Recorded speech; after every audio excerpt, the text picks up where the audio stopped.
Okay, today we are going to do one very important part in the chapter metallurgy. That is the D part or the fourth part of the chapter, which is aluminium. Now, you must be wondering why aluminium has been given such an importance in your book. Aluminium में ऐसा खास क्या है यार? तो ये part पढ़ के ही तुम्हें समझ में आएगा. Why aluminium has been given a special space in your book. Okay, let's start with this part. Very important, keep in mind, that's why I'm teaching this separately. This is not part of the video which I've been, sending you earlier. This is separate, okay, and this is most important in the whole chapter. Now, there are some common ores of aluminium: bauxite, craolite, and corundum. Bauxite is hydrated aluminium oxide or Al2O3.2H2O. Craolite is sodium aluminium fluoride or Na3AlF6, and corundum is anhydrous aluminium oxide or Al2O3. The ores of iron, on the other hand, are red hematite, brown hematite, magnetite, iron pyrites, siderite. I might have discussed that earlier. Red hematite is anhydrous ferric oxide or Fe2O3. Brown hematite is hydrated ferric oxide, 2Fe2O3.3H2O.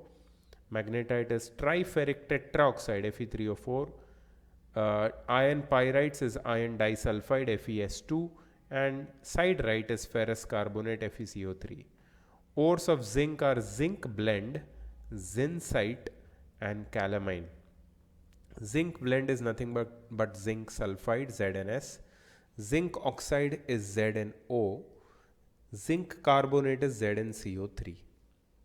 Why these ores are given in the part of aluminium? You will come to know that. You will come across the reason very soon. Now let us bring back the focus on aluminium. Aluminium symbol is Al. Just a moment. Symbol of aluminium is Al. Relative atomic mass is 27. Color is silvery white. It is a metal. Atomic number 13. Specific gravity, or you can say relative density, is 2.2. Valency is 3 and electronic configuration is 283. It is placed in period 3 and group 3A or 13 in the periodic table. It was discovered by Oersted in 1825. It is the most abundant metal in the Earth's crust. Aluminium is reactive metal and so does not occur in free in nature. Extraction of aluminium, and this is where the story begins. Why is aluminium such a great deal? It should not be. It is the most abundant metal, and now you know that aluminium is one of the cheapest metal which is found in Earth's crust, and it is of a great use. Cheapest metal, most abundant. Why such an important topic? You will know now. Hall and Heroult in 1885 developed the process for the extraction of aluminium. Hall and Heroult in 1885 developed the process for the extraction of aluminium. Aluminium is extracted from its main ore, bauxite, Al2O3.2H2O. Bauxite contains 60% of Al2O3, the rest being sand, ferric oxide, and titanium oxide. So, bauxite is the main ore from which aluminium is extracted. It has 60% of Al2O3 and the rest is impurities. Concentration of ore or purification of ore, that is conversion of bauxite into alumina, that is Bayer's process. So now we are going to learn about Bayer's process. So In Bayer's process, bauxite is grinded finely and it is heated to remove volatile impurities. It is then heated under pressure with concentrated caustic soda solution for 2 to 8 hours at 140 degrees Celsius to 150 degrees Celsius. It is then heated under pressure with caustic soda, concentrated caustic soda. First it is grinded finely and heated to remove volatile impurities. Then it is heated under pressure for 2 to 8 hours at 140 to 150 degrees Celsius with concentrated caustic soda solution. So Al2O3.2H2O plus NaOH gives NaAlO2. NaAlO2 is alumina, sodium aluminate plus water vapor. Bauxite dissolves and forms sodium meta-aluminate, leaving behind insoluble impurities called red mud. Red mud consists of ferric oxide, sand, etc., which are removed by filtration. On diluting sodium meta-aluminate with water and cooling to 50 degrees Celsius, it gets hydrolyzed to give aluminium hydroxide as precipitate. The impurities dissolve in sodium hydroxide. So sodium meta-aluminate plus water gives sodium hydroxide plus aluminium hydroxide. The precipitate of aluminium hydroxide is filtered, washed, dried and ignited at 1000 degrees Celsius to get alumina. So this is the whole process to get alumina, which is the main ingredient of, you can say, the main ingredient of the process which is going to come ahead. That is Hall-Heroldt's process. So this is, you can say, conversion of bauxite into alumina, or Bayer's process, or purification of ore, or concentration of ore. Okay, where we got just alumina. Now the difficult part comes. This was not difficult. This was very simple. The filtrate containing sodium hydroxide is again used to extract aluminium from bauxite. So this filtrate which you got over here, sodium hydroxide plus aluminium hydroxide, is the sodium hydroxide part is again used in this reaction. Aluminium oxide, due to its great affinity for oxygen, is a very stable compound. It is not reduced easily by common reducing agents like carbon, carbon monoxide, hydrogen, etc. Hence, electrolytic reduction was chosen as the method for reducing alumina. So what was the difficulty faced in obtaining aluminium from alumina? Electrolytic reduction can be done in molten state only. Alumina melts at approximately 2050 degrees Celsius. At this temperature, aluminium vaporizes. So it was not easy to collect aluminium. That was the biggest challenge. कि electrolytic reduction भी करेंगे लेकिन liquid state में alumina को लाने के लिए 2050 degree Celsius का टेम्परेचर लगेगा, और उस टेम्परेचर पे तो एल्यूमिनियम इवेपोरेट हो जाता है, तो एल्यूमिनियम मिलेगा कैसे? This difficulty was removed by Hall, who found a suitable solvent in another ore of aluminium, craolite. When he applied the current to the molten mixture of alumina 20%, craolite 60% and calcium fluoride 20%, he saw some shining globules of aluminium appearing at the cathode. He got elated over the success of his 3 years concerted efforts and immediately ran excitedly to his professor and presented him the few small pieces of the metal he had collected.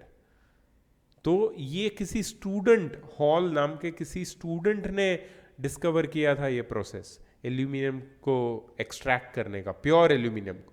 इससे पहले aluminium was very expensive, इसके बाद वो cheap हो गया क्योंकि the process was found.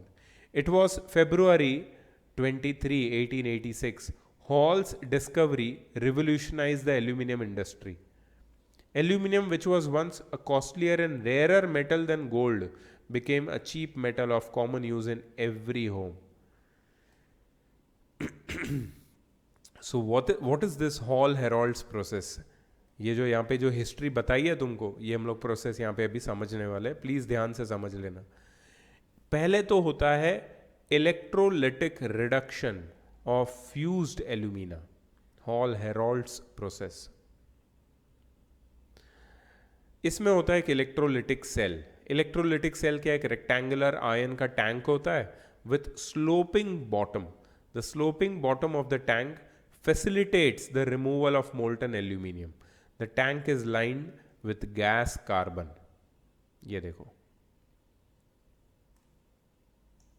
this is the electrolytic cell or the ion tank with sloping bottom. Electrolyte. Electrolyte मतलब ये liquid कौन सा यूज करेंगे? It is the mixture of molten alumina 20%, cryolite 60%, fluorspar 20%, and powdered coke is sprinkled over the surface of the electrolyte. Temperature. Molten electrolyte is kept at 950 degrees Celsius by electrical heating. Voltage. 5 to 6 volts are used. A low voltage is used to avoid decomposition of molten cryolite. अभी इसमें reason आ सकता है why is low voltage used. Reaction. Cryolite Na3AlF6 gets decomposed into 3Na plus Al3 plus 6F minus. Fluorspar, calcium fluoride, is decomposed into Ca2 and 2F minus. Alumina is decomposed into 2Al3 plus and 3O2 minus. इसमें से positive ions कौन से हैं? Positive ions are sodium, aluminium, calcium, and here also we have got aluminium. And negative ions कौन से?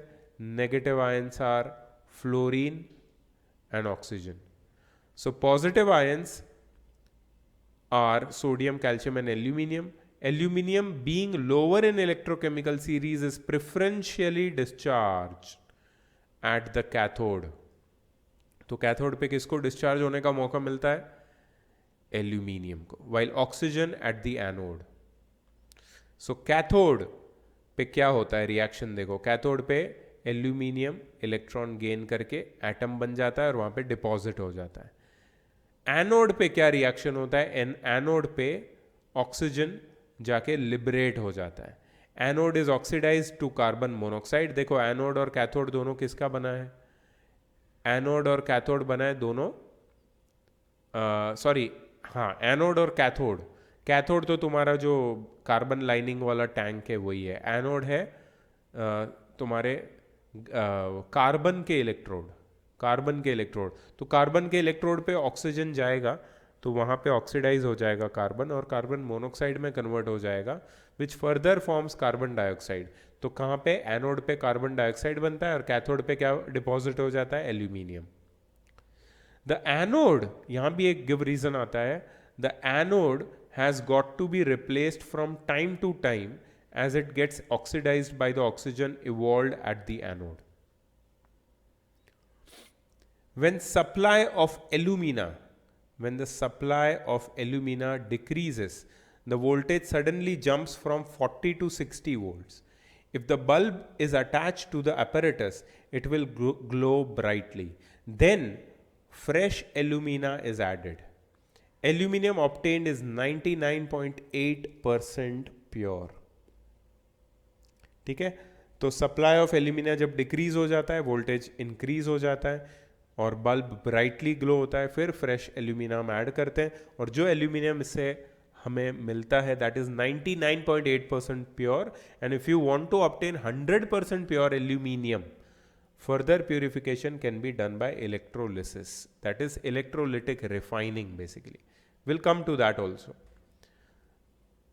कुछ चीजें बताइए. क्रियोलाइट, क्या काम है क्रियोलाइट का इसमें? it lowers the fusion temperature from 2050 degrees Celsius to 950 degrees Celsius and enhances conductivity. देखो हमें मोल्टन इलेक्ट्रोलाइट चाहिए. एल्यूमिना का तो हमने देखा 2050 डिग्री सेल्सियस है मेल्टिंग पॉइंट, बट क्रेयोलाइट डालने से ये मेल्टिंग पॉइंट कम हो जाता है. Fluorspar and cryolite act as a solvent for electrolytic mixture and increases its conductivity since pure alumina is almost a non-conductor of electricity. Powdered coke is sprinkled over the surface of the electrolytic mixture and it reduces heat loss by radiation and prevents the burning of anode. Refining of aluminium. Hoopes electrolytic process. The process uses an electrolytic cell which contains 3 layers of molten substance of differing specific gravity. Molten impure aluminium forms bottom layer. The bottom layer has carbon lining and serves as anode. Pure molten aluminium with carbon electrodes serve as cathode in the top layer. तो molten impure aluminium bottom में होता है, ठीक है. Middle layer में होता है mixture of fluorides of sodium, barium and aluminium, और टॉप लेयर में होता है pure molten aluminium with carbon electrodes which serves as cathode. तो यहाँ पे तुम्हारा 99.8% जो प्योर एल्यूमिनियम है उसको डालते हैं जो इम्प्योर है बेसिकली. बीच में मोल्टन फ्लोराइड्स है और ऊपर प्योर मोल्टन एल्यूमिनियम है जो ऊपर आ जाता है और तुम्हारे ग्रेफाइट के रॉड के ऊपर डिपॉजिट हो जाता है मेरे ख्याल से. Yes, so you will see cathode पे, ग्रेफाइट के कैथोड पे एल्यूमिनियम गेटिंग डिपॉजिटेड, ठीक है. और ज़्यादा अगर इम्प्योर एल्यूमिनियम अगर ऐड करना है तो हम यहाँ से करते हैं, वो सीधा नीचे जाता है, ठीक है. अच्छा, ऑन पासिंग करंट कैसे काम करता है देखो. This is electro refining, hoops process, electro refining of aluminum to obtain 100% pure aluminum. On passing current from the middle layer, aluminum from the middle layer passes to the top layer. Middle layer में से जो molten fluorides वाला aluminum है वो top layer में जाता है, and an equivalent amount of it shifts from the lower layer to the middle one. Pure aluminum is tapped from the top. Tapped मतलब ऊपर से इसको निकाल लेते हैं, ठीक है. तो ये तुम्हारा प्रोसेस है. फ्लो चार्ट देखो. सबसे पहले हमारे पास ओर थी बॉक्साइट, उसको हमने कॉन्सेंट्रेट किया by concentrated caustic soda solution to obtain alumina. ये पूरा प्रोसेस है. फिर हमने हॉल एंड हेरोल्ड्स प्रोसेस से इलेक्ट्रोलिटिक रिडक्शन किया एल्यूमिना का, जिसमें एल्यूमिना, क्रेयोलाइट और फ्लोरस्पार 1:3:1 के रेशियो में डाला. कैथोड पे एल्यूमिनियम मिला, एनोड पे कार्बन डाइऑक्साइड, और फिर प्यूरिफिकेशन किया बाय इलेक्ट्रोलिसिस. एल्यूमिनियम की प्रॉपर्टीज हम सबको पता है, फिर से देख लो. Physical properties, it's a silvery white metal, it is light, it has specific gravity of 2.2 but very strong, having high tensile strength, इसलिए एरोप्लेन बनाने के लिए यूज होता है. It is both malleable and ductile. It is very good conductor of heat and electricity.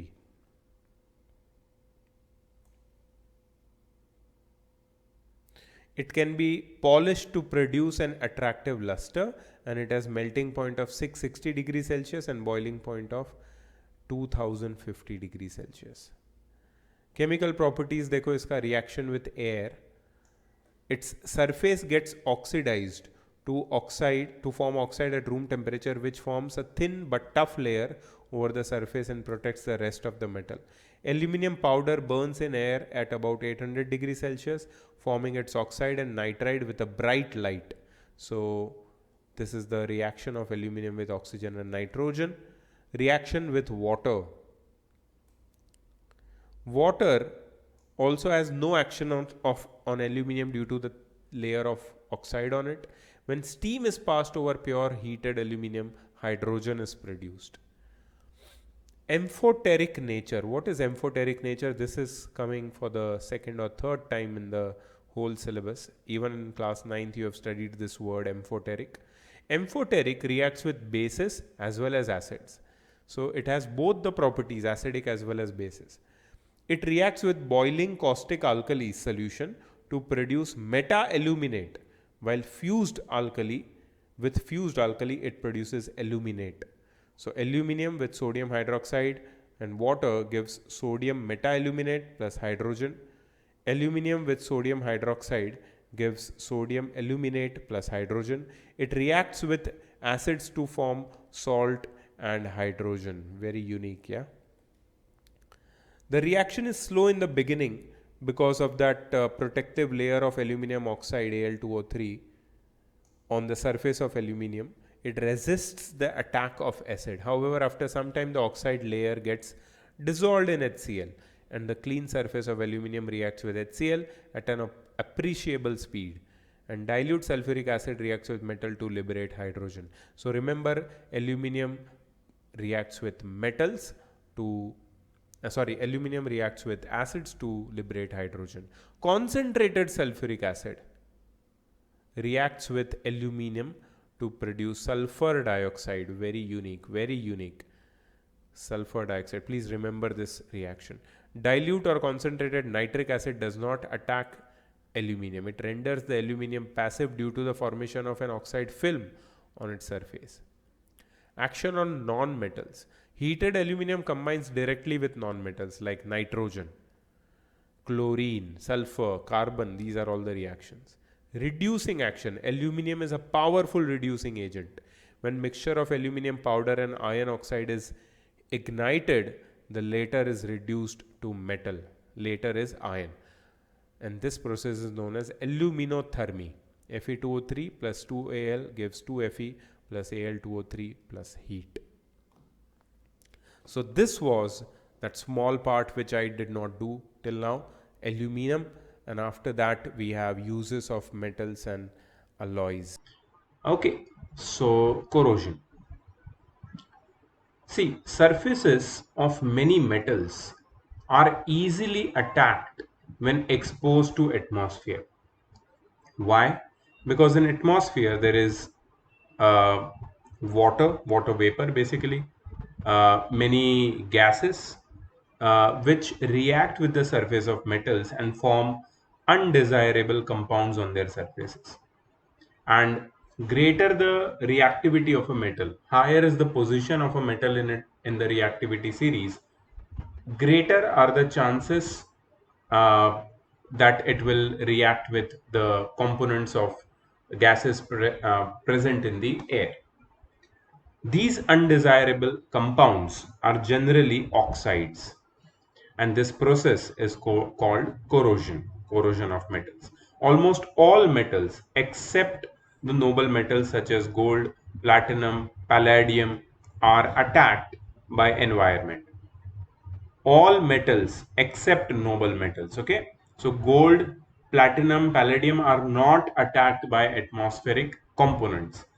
Except gold, platinum, palladium and all other noble metals, all the other metals are attacked by atmospheric conditions.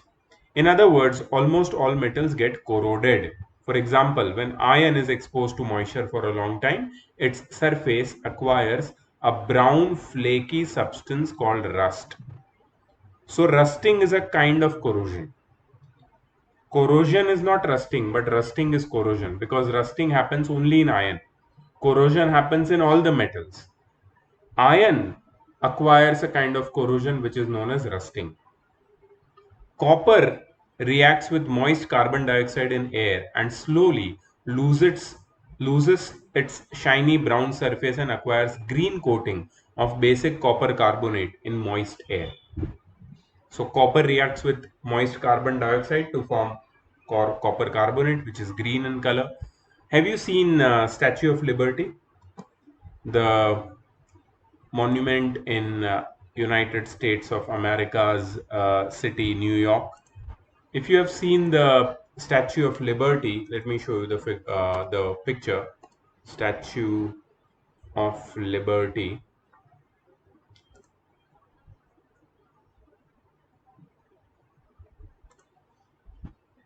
Yeah.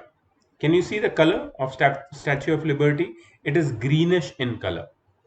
Okay. Actually, when Statue of Liberty was brought to USA, France gifted this statue to USA. When this statue was brought to USA, it was copper in color because it is made up of a alloy of copper. Okay, so its original color was uh, like like reddish brown, but it turned to greenish color because of corrosion, that is the formation of copper carbonate on the surface of copper. Silver articles become black after sometimes when exposed to air. This is because silver articles react with sulfur in the air to form coating of silver sulfide. Okay, remember, silver articles also get corroded. They turn black. Actually, this black coating is can be removed very easily by polishing silver. Okay, this black coating is due to the reaction of silver with sulfur in air to form a coating of silver sulfide.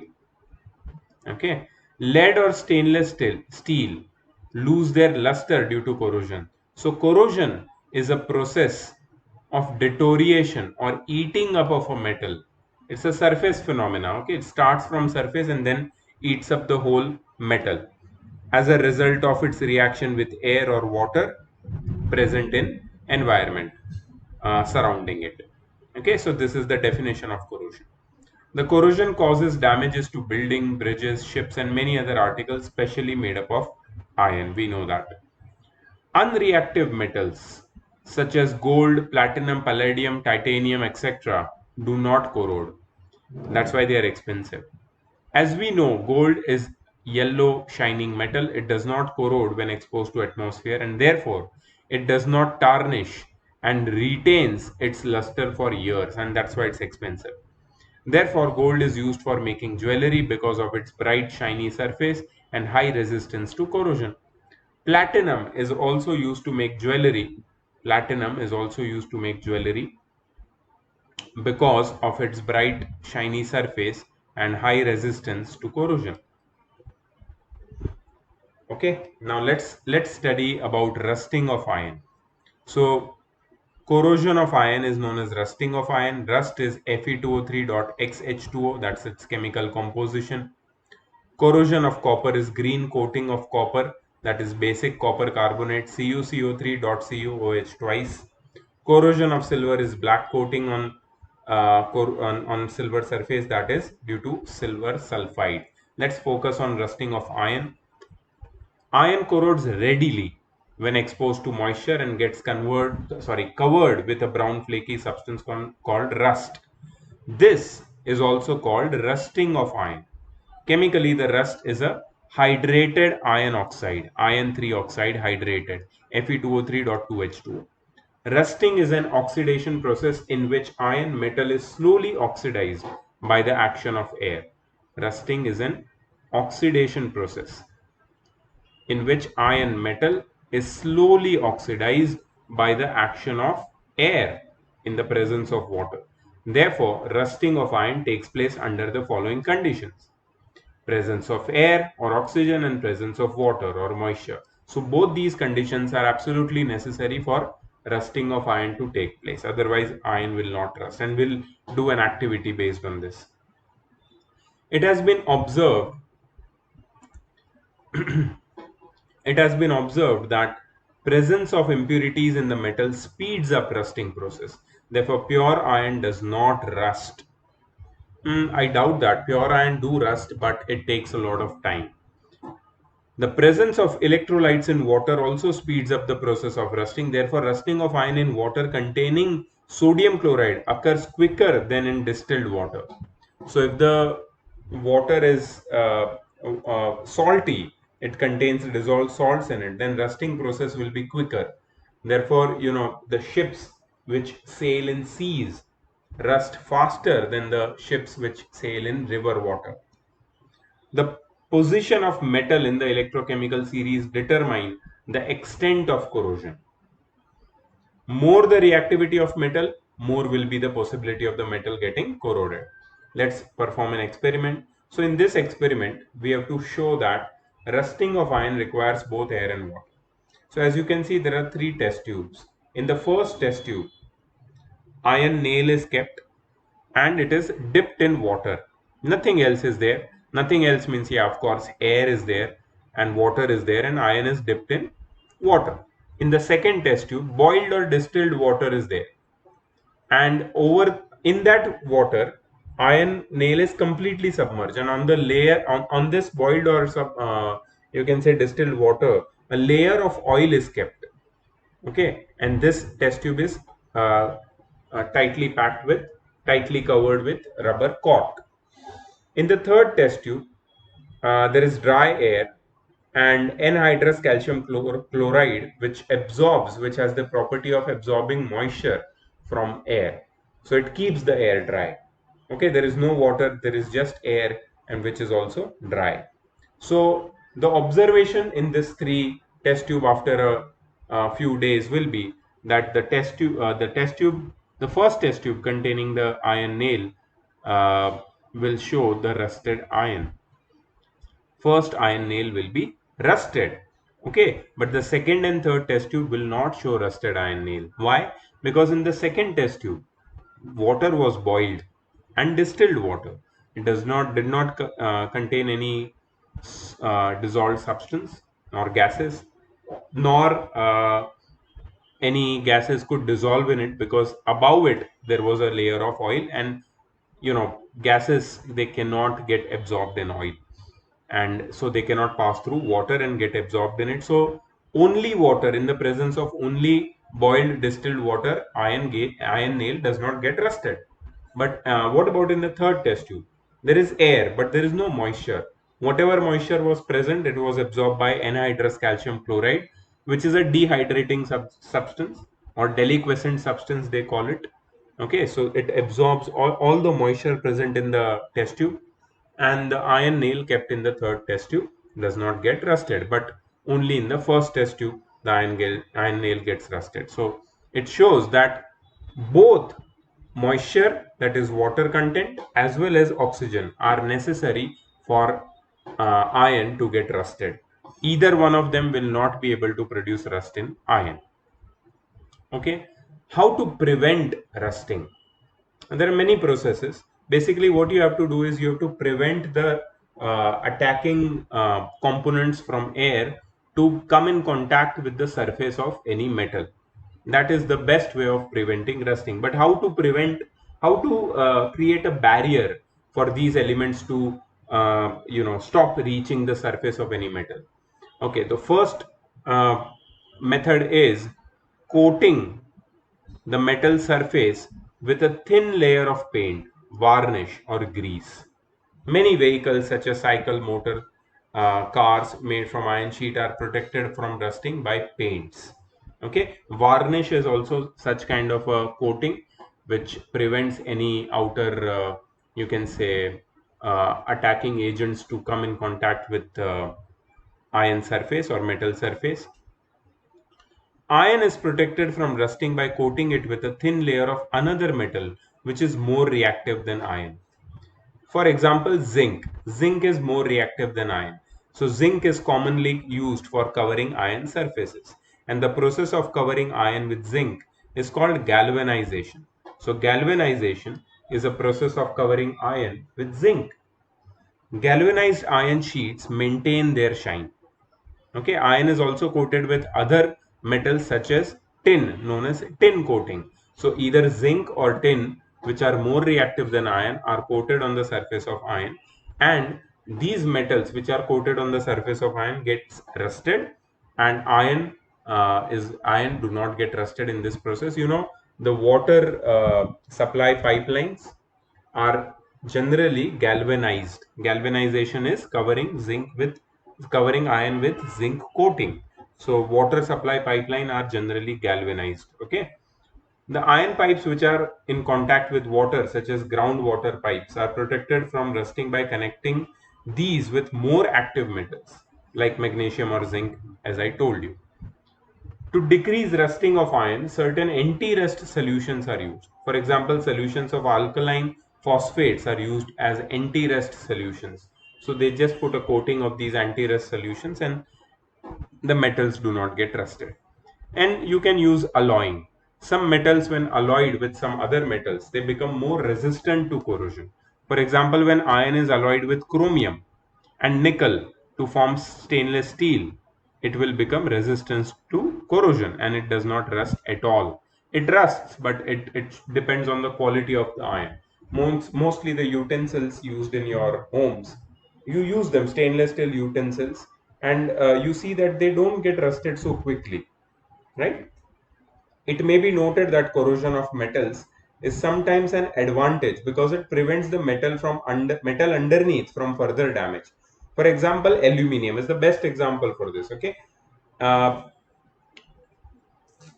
aluminium forms a protective layer which protects aluminium from further damage.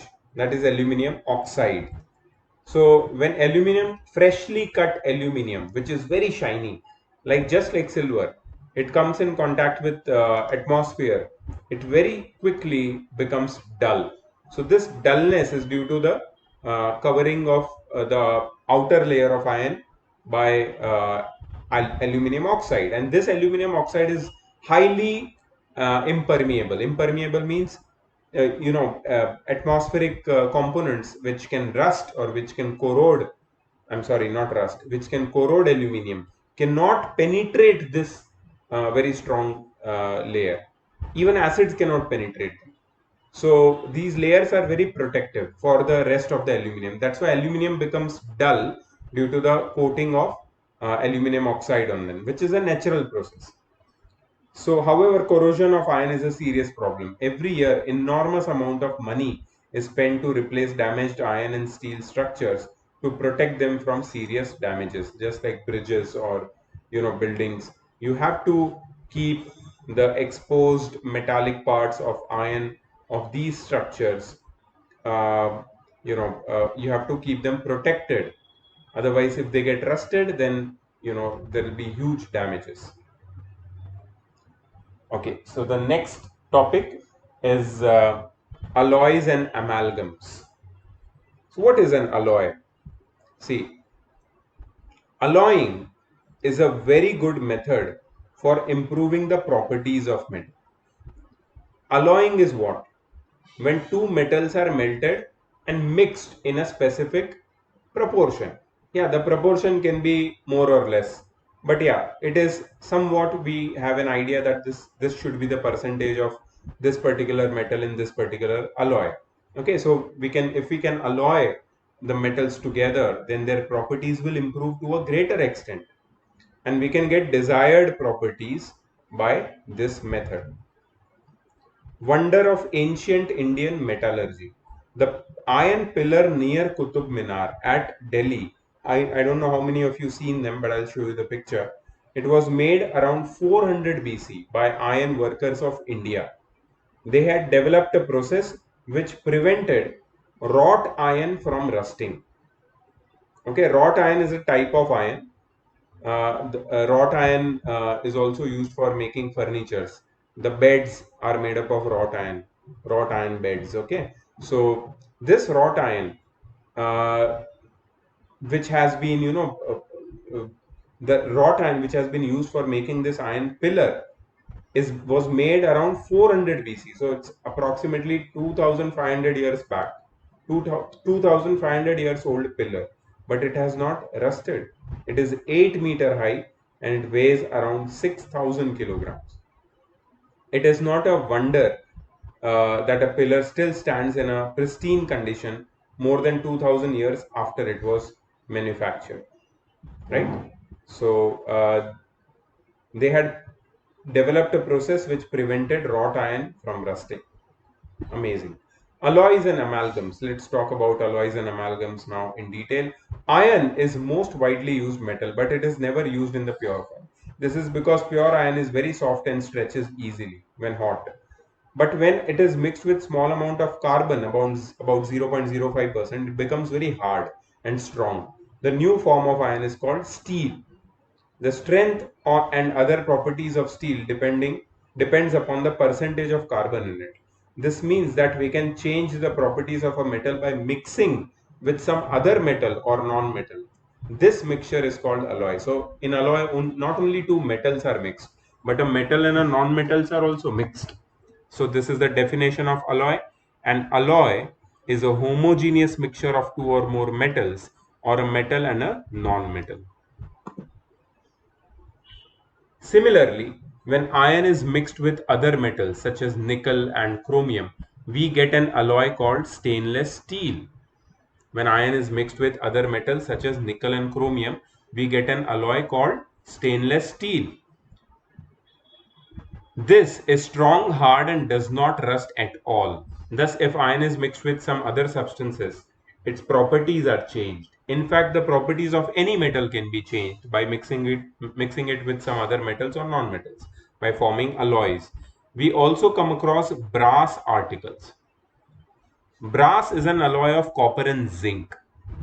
An alloy is generally prepared by first melting the main metal and then dissolving the other elements in it in a definite proportion, metals or non-metals. Okay, it is then cooled to room temperature so that the mixture gets solidified.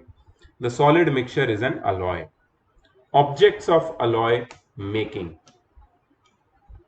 Actually objective होना चाहिए यहाँ पे. Objective of alloy making. Why alloy is being made? Alloys are generally prepared to have certain specific properties which are not possessed by the constituent metals. The main objective of alloy making are: number one, to increase resistance to corrosion. Corrosion is a big problem.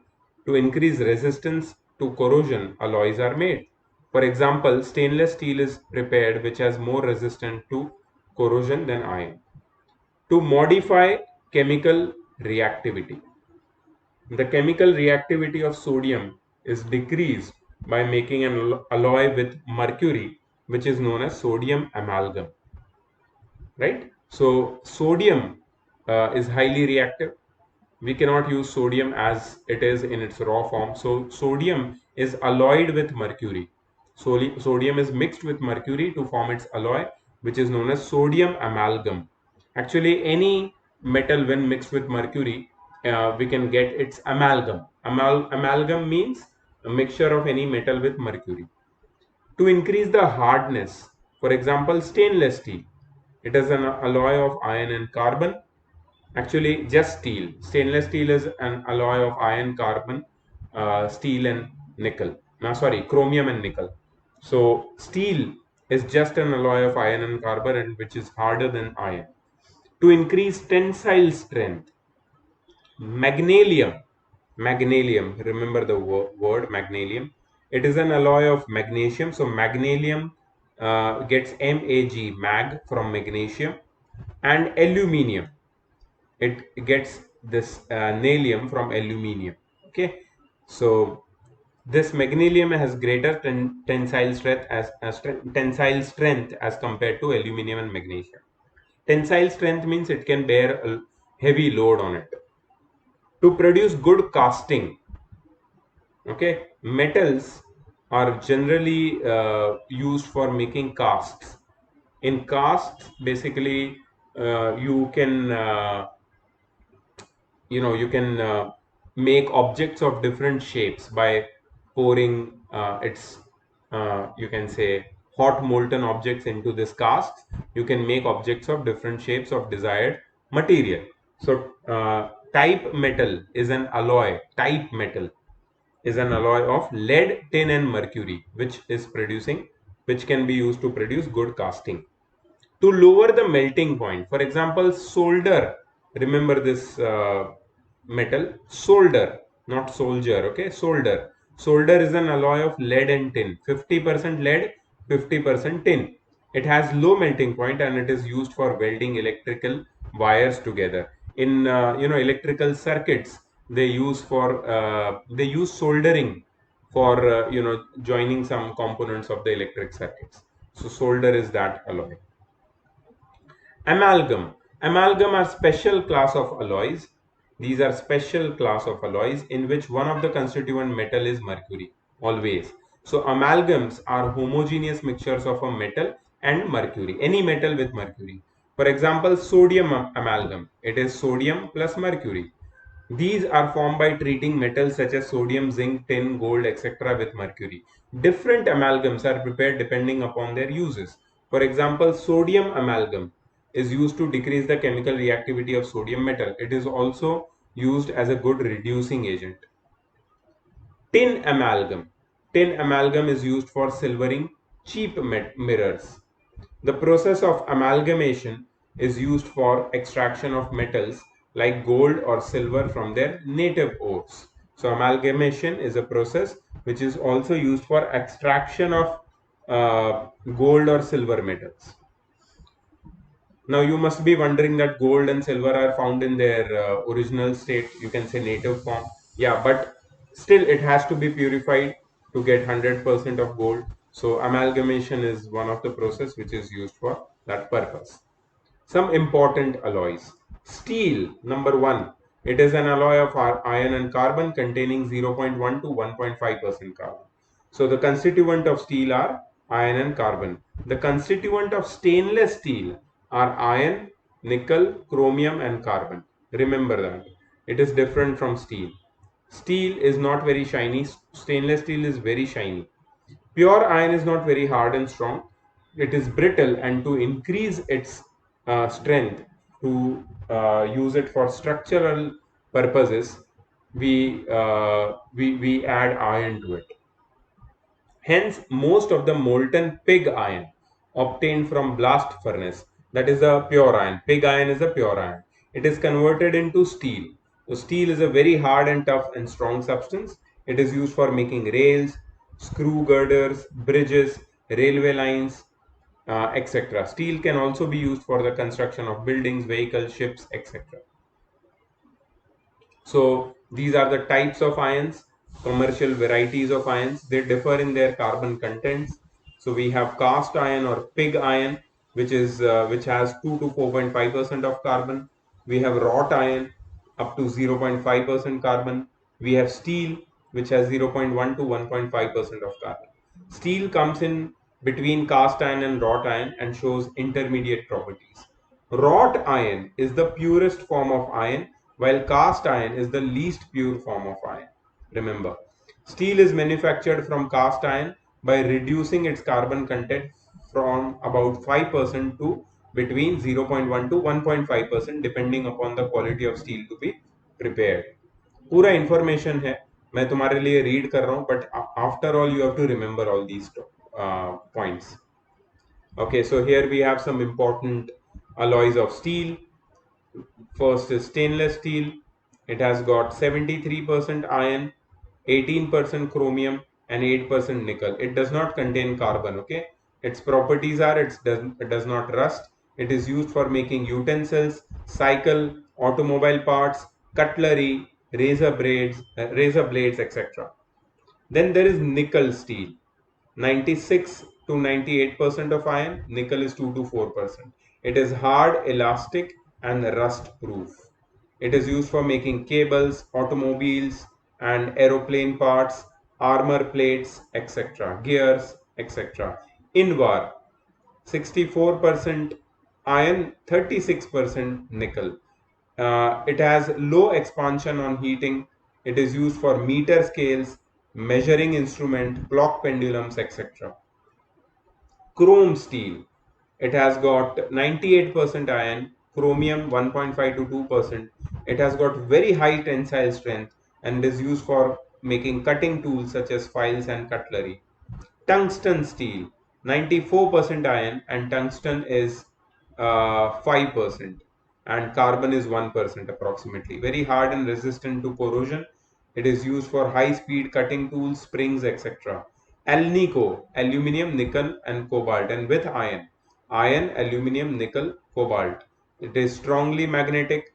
It is used for making permanent powerful magnet. Manganese steel, 86% iron, 13% manganese, and we have some 1% of carbon also. Extremely hard, resistant to wear and tear. It is used for making rock crushers, burglar proof safes, railroad tracks, etc. So depending upon the uses and the properties, the alloys of iron are made over here. Alloy steels.